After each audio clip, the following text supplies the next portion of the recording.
அல்லேலூயா. நம்ம எழுப்புதல் ஊழியம் நடத்தி கொண்டிருக்கிறோம். இப்போ உலகத்தில் எழுப்புதலை குறித்து பல கோணங்களில் பல மாதிரி பேசுகிறாங்க. அது சரீர கிளர்ச்சி போல தான் தெரியுது. இந்த எழுப்புதல் தரிசனத்தை பெற்றவர் நம்ம ஜோஸ்வா டேனியல். அவர் தான் மற்ற ஏகப்பட்ட பேர் எழுப்புதலை குறித்து சத்தியத்தின் வெளிப்பாடுகளை போதித்து இருக்கிறாங்க. ஆனால் இந்த எழுப்புதலுடைய கருத்துகள் மாறுபட்ட கருத்துக்கள். பாளையங்கோட்டையில் அந்த வஉசி திடலுக்கு அடுத்த கீழ்புறம் உள்ள தெருவில் தான் அவர் ஒரு சர்ச் வச்சுருந்தார். ஆந்திராக்காரர்னு நினைக்கிறேன். அவர் தமிழ்நாட்டுக்காரரும் ஆந்திராக்காரத்தில் வீட்டம்மா ஆந்திராக்காரர் ஆறுங்க. வீட்டம்மா பயங்கர கோடீஸ்வரங்க. அவர் சாதாரண ஆள், நல்லா படிச்சிருக்காரு. அவருக்கு இந்த தரிசனத்தை பெற்று தான் பாளையங்கோட்டையில் ஊழியத்துக்கு வந்தார். வந்த உடனே அதில் பால் சலமன் போய் சேர்ந்து அந்த எழுப்புதல் தரிசனத்தில் ஒரு பகுதியை அவர் கற்றுக்கொண்டார் அவர்கிட்டருந்து. ஆனாலும் அவர்கிட்டருந்து எழுப்புதலும் கூட பிரபல்யமாகவில்லை. கொஞ்ச நாள் நல்லா செஞ்சார். ஆனால் அதுக்கப்புறம் அவர் காலத்துக்கு அப்புறம் அது எழுப்புதல் பிரபல்யமாகவில்லை. பிறகு பால் சேலமன் வந்தார். அவரும் நல்லா போதித்தார். எழுப்புதலை குறித்து நான் கற்றுக்கொண்ட அநேக பாடங்கள் அவற்றை கற்றுக்கொண்டு, ஆனாலும் அவர் வழி தவறி போனவுடனே எழுப்புதல் சத்தியத்தின் கருத்துக்கள் அவருக்கு மறைக்கப்பட்டதுனால ட்ராக் மாறி எழுப்புதலின் சத்தியத்தை போதிக்காமல் தீர்க்க தரிசனங்கிற முறையில் போயிட்டார். எல்லா சபைக்கும் ஒரு தரிசனம் இருக்க வேண்டும். ஆனால் இப்போ சபைகளில் தரிசனம் உபதேசத்தின் அடிப்படையில் இருக்குது. அது செவன்த் டே உபதேசம், அல்லது பரிசுத்தாவில் நிறைந்த உபதேசங்கள், அல்லது இயேசுவின் நாமம் உபதேசம், இப்படி ஏகப்பட்ட உபதேசங்கள் இருக்கிறது. ஆனால் இது உபதேசம் அல்ல, இது தரிசனம். இது எழுப்புதல் தரிசனம். உபதேசத்தை பின்பற்றின அநேக சபைகள் வீழ்ச்சி அடைந்தது. 70th டே ஆகட்டும், இயேசுவின் நாமமே ஆகட்டும், அல்லது எகோவா விட்னஸ் ஆகட்டும், ப்ராட்டஸ்டன்ட் கூட வீழ்ச்சியின் பாதையில் தான் ஓடிக்கிட்டு இருக்கு இயேசுவின் நாமத்தினாலே. நீங்கள் ஆர்சியை விட சிஎஸ்ஐ பேக்ரவுண்டில் உள்ளது அநேக சபைகள் வீழ்ச்சியை நோக்கி தான் ஓடிட்டுருக்கு, உயிர் மீட்சி இல்லை. ஆனால் நம்ம எழுப்புதல் சத்தியத்தை போதித்து உருவாக்கினதில் என்ன பலன் கேட்டால், எல்லா பிசாசின் போராட்டத்துக்கும் அல்லேலூயா சாபமே காரணம், நம் துன்பத்துக்கு சாபமே காரணம், பாவமே காரணம் அப்படின்னு போதனை. இது கௌதம புத்தர் எப்பவுமே சொல்லிட்டாரு, உங்கள் பாவத்துக்கு காரணம் இல்லை உங்களுடைய துன்பத்துக்கு காரணம் பாவம்னு சொல்லி கௌதம புத்தர் சொல்லிட்டார். ஆனால் அதில் உள்ள விடுதலையை அவர் சொல்லலை. ஆனால் நம்ம எழுப்புதல் போதிக்கிறதுல காரியம், நீங்கள் பாவமும் சாபமும் தான் உங்கள் வாழ்க்கையில் நீங்கள் படுகிற எல்லா பிரச்சனைக்கும் காரணம். பாவத்தை அறிக்கை செய்து விட்டுவிடலாம், ஆனால் சாபம் உங்களை விட்டு போவதில்லை. சாபத்தினாலே உங்கள் முன்னோர்கள் செய்த அநேக காரியங்களினாலே அல்லேலூயா உங்கள் குடும்பத்தில் நீங்களோ உங்கள் சந்ததிகளோ பயங்கரமாய் பாதிக்கப்படுகிறார்கள். பேசிக் மார்க்கத்திலிருந்து வந்தவர்கள் சரீரத்து அளவில் வேசித்தனம் பண்ணாட்டாலும் ஆத்ம அளவில் இருதயத்தின் அளவில் பண்ணுகிற வேசித்தனத்திற்கும் அவர்கள் கிறிஸ்துவ ஜீவியத்தில் தண்டனையை அனுபவிக்கிறார்கள். சரீரத்தில் அவங்க பண்ணலை, ஆனால் ஆத்மாவில் உள்ளான மனுஷனில் படுகிற கிரியைகளுக்கும் தண்டனை உண்டு. அதனால் இந்த சாப பிடியிலிருந்து நீங்கள் விடுதலை ஆகணும்னா இயேசுவை போல மாற வேண்டும். பாவம் அறிக்கை செய்து விட்டுவிட்டவுடனே அந்த தண்டனைக்கு நீங்கள் தப்பிடலாம்.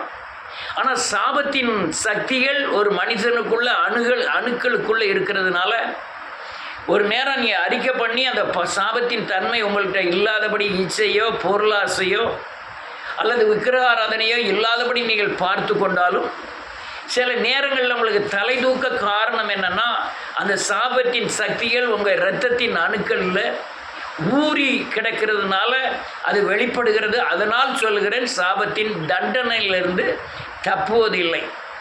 அதுக்காக தான் எழுப்புதல் போதனை ஒரு சரியான போதனை. எழுப்புதல் போதனையைப் போல மற்ற போதனையை நான் குறைச்சி சொல்லலை, ஆனால் அவளுக்கு விடுதலை இருந்தது தான் நான் காணவில்லை. பாடல் பாடுவதனாலேயோ, யாரோ ஒரு பிரசங்கியார் அழகாக பிரசங்கிப்பினாலேயோ, அல்லது கிளுகிழுப்பு உண்டாக்குவதனாலேயோ அந்த மனுஷன் ஆத்மாவில் விடுதலை ஆகிறானா என்றால் பார்த்தால் இல்லை, அது உண்மை. ஆனால் இந்த எழுப்புதல் சத்தியத்தில் எப்படின்னா, இந்த நீ மனம் திரும்பும்போது பெறுகிற பரிசுத்த ஆவியானவர், இந்த பரிசுத்த ஆவியானவரை கொண்டுதான் அநேகர் இந்த கிறிஸ்துவ ஜீவியத்தை இதுவரை பண்ணிக்கிட்டு இருக்காங்க. பெரிய பெரிய சபைகள் எல்லாம் இந்த பரிசுத்த ஆவியானவரோட நிப்பாட்டிட்டாங்க.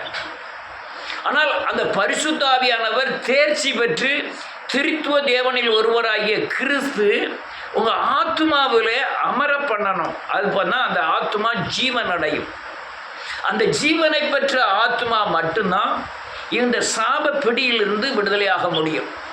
மறுரூபமாகணும், இயேசுவை போல மாற வேண்டும்.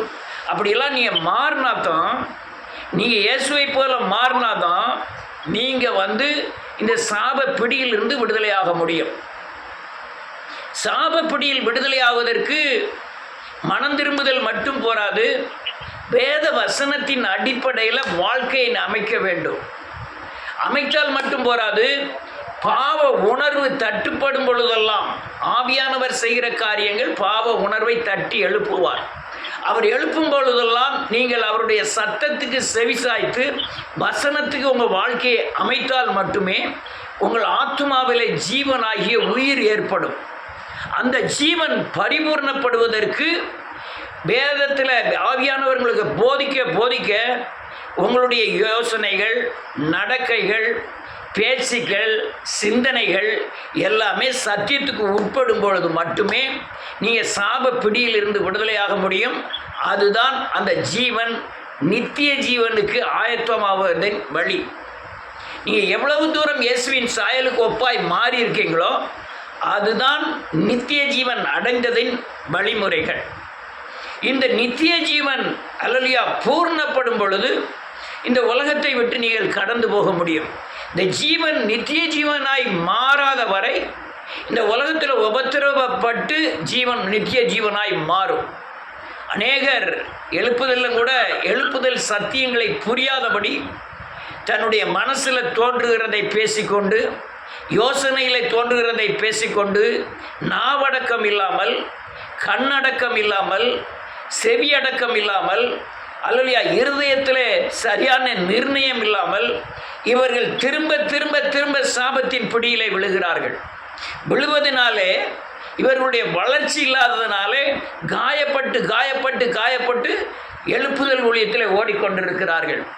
நீங்கள் எழுப்புதலில் சரியானபடி வளர்ச்சி இருக்குமே ஆனால் அபிஷேகத்தை பெறுவீர்கள், தேவ பிரசன்னத்தை உணர்வீர்கள், தேவ மகிமை உங்களை மூடும், தேவ அக்னியினால் நிரப்பப்படுவீர்கள். இந்த அக்னியினால் நிரப்பப்படுவதுதான் பூரணத்தின் தன்மை. அநேகர் பிரசன்னத்துக்குள்ளே வந்திருக்காங்களே தவிர மகிமைக்குள்ளே கடந்து செல்லவில்லை. மகிமைக்குள்ளே கடந்து சென்று வாயின் வார்த்தைகள் தேவ சத்தியத்திற்குள்ளே தேவ சத்தியத்திற்குள் வந்து அது கிரியை செய்ய ஆரம்பிக்கும் பொழுதுதான் அக்னியான வார்த்தைகள் கிரியை செய்யும். வார்த்தையில் அக்னி இருக்கிறது, இயேசு அக்னியாக இருக்கிறார், அபிஷேகம் அக்னியாக இருக்கிறது. அதனால் இந்த திரித்துவ தேவனுடைய மூணாவது நபர் உங்களை இயேசுவை போல மாற்ற ஆவி ஆத்மா சரீரத்தில் அபிஷேகத்தை பெற்று தேவ வைராக்கியம் கொள்ளக்கூடிய தேவ பலத்தை நீங்கள் பெறுவீர்கள். அதுதான் அக்னி அபிஷேகத்தின் சரியான அடையாளம்.